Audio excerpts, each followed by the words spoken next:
Macron vient de nommer un nouveau Premier ministre totalement inconnu du paysage politique. Bah, alors pourquoi ils vont pas nommer moi Premier ministre? Oui, enfin, il avait quand même été chargé de la stratégie pour le déconfinement et avait été anciennement conseiller du président Nicolas Sarkozy. Attends, mais ça veut dire que le gouvernement va encore être de droite? Quelle indignité. Et c'est là. How dare you? Là, tu pressé. Très pressé. Vladimir Poutine va potentiellement être président jusqu'en 2036. Hurrah! Oui, en fait, le président russe a fait voter par ses citoyens, dont les autorités russes n'ont signalé aucun manquement lors du vote, hein, bien entendu. On le voit bien, les gens ne sont pas intéressés par cette élection, donc c'est sûr, la participation sera truquée. Notre mission sera donc de contrôler combien de personnes vont réellement aller voter de leur propre chef. Tout le reste, ce sera fraude et bourrage d'urnes. Il a donc fait voter par référendum une nouvelle constitution dans laquelle il a la possibilité de se représenter encore 2 fois de plus, ce qui ferait potentiellement de lui le président de la Russie jusqu'en 2036. Il aurait alors 84 ans. Et ce n'est pas tout, la nouvelle constitution considérera par exemple que le mariage est fondamentalement hétérosexuel, ou encore qu'il faille avoir la foi en Dieu.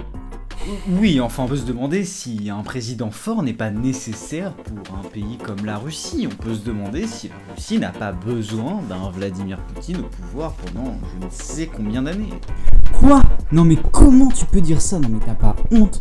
Enfin je veux dire, quelqu'un de ton âge n'a connu que Poutine au gouvernement. Non mais tu trouves que c'est un régime démocratique? Tu trouves que c'est un régime juste? Mais ce n'est pas Tu trouves que priver les homosexuels de mariage c'est un régime juste? Non mais dans quel monde tu vis? Enfin, je sais pas comment tu peux défendre ça. Le show de service là. Facho! Wow, arrêtez. On en est qu'à la première actu, vous aurez tout le temps de vous prendre la tête après, ok? Actu suivante. Kanye West vient d'annoncer qu'il se présentait pour devenir le prochain président des États-Unis.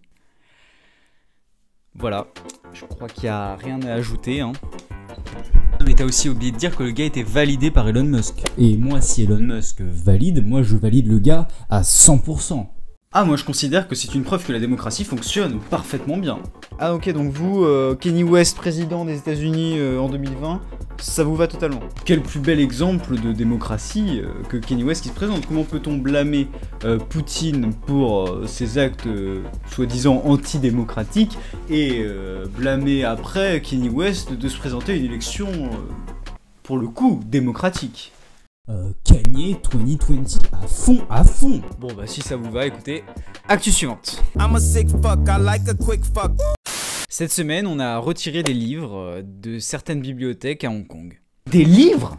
Oui, des livres. En fait, ce qu'il faut savoir, c'est que cette semaine, la Chine a mis en place une loi dite de sécurité nationale, une loi qui permet au gouvernement chinois de restreindre les libertés individuelles à Hong Kong. Et donc des livres écrits par des leaders du mouvement pro-démocratie à Hong Kong ont été retirés de certaines librairies, au motif que la nouvelle loi vise à réprimer la subversion, la sécession, le terrorisme et la collusion avec des forces étrangères. Ah, et t'as oublié de mentionner les Ouïghours aussi. Oui, t'as raison. Et d'ailleurs, la Chine s'est fait remarquer pour autre chose cette semaine. Comme tu le dis, c'est en fait un journaliste qui a suspecté le fait que le gouvernement chinois rendrait certaines femmes ouïghours stériles. Comme je l'avais évoqué dans une autre actu pressée, le fait que les Ouïghours subissent déjà une surveillance de masse et soient restreints au niveau de leur liberté, si cette information est vraie, cela confirmerait le fait que le gouvernement chinois est en train d'effectuer avec les Ouïghours une épuration ethnique. C'est-à-dire qu'il souhaiterait que les Ouïghours soient très minoritaires dans la région, voire que le peuple disparaisse. Voilà. Bah les nouvelles étaient réjouissantes, hein. Vous avez d'autres choses à ajouter? Ah si, t'as pas oublié le fait que Zemmour il aurait comparé le verre de l'islam au verre de l'écologie? Ah non, s'il te plaît, ne parlons pas de ça. Non, c'est stupide, je ne veux pas entendre parler. Low key fuck 2020. Still sad, still ain't got no money. I ain't got a watch up on my wrist. I just got some shit I gotta fix. Yeah.